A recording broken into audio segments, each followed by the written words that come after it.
I'm grateful to the noble Lord. I mean, we will, as ever, always reflect on what has been said.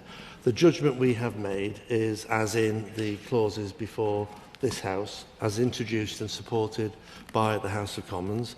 There is opportunity, if he so wishes, to put amendments to the clauses at report stage to reflect any view that he has. But that's the judgment we've made. And if we go back to the principle of the discussion we're having today, the principle of the discussion from the noble Lord Davies is that we strike out these clauses. That's not a principle I can accept. I'm grateful for the noble Baroness Ducey's support in that. And whatever reflection takes place on this, the principle is that we have put these for a purpose, and that purpose I've articulated, I hope, and I wish for the House to support that principle.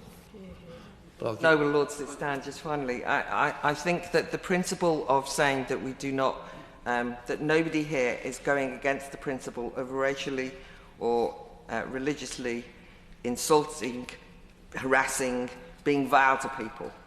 We're talking about changing the criminal law, and we're talking about ensuring that the concerns of the Constitution Committee, not of Baroness Fox, of Lord Jackson or anyone else, is looked at again, so that we are in a situation where the real life that the noble Lord, the Minister, referred to in justifying this is reflected in the fact that in many instances emergency workers are called when people are in the height of distress, and people will and do and can say all sorts of things. I appreciate that. But I'm concerned that that distress is going to be that much more aggravated and, if you want, a toxic atmosphere happened if too loosely people can start saying, I'm going to call the police on you, when somebody subjectively interprets behaviour as insulting. And I think it's reasonable for us to raise that at committee.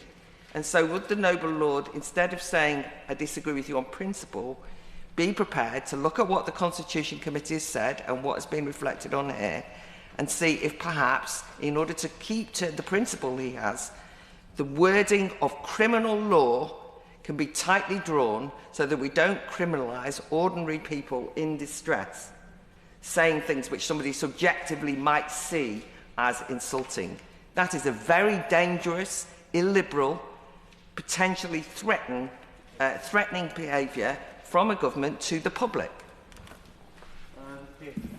Well, I don't think I'm being illiberal. I accept the noble lady may have a different view on that. Can I say to her that we will come later in the consideration of amendments to a noble Lord Jackson, defining further some of the aspects of Clause 109.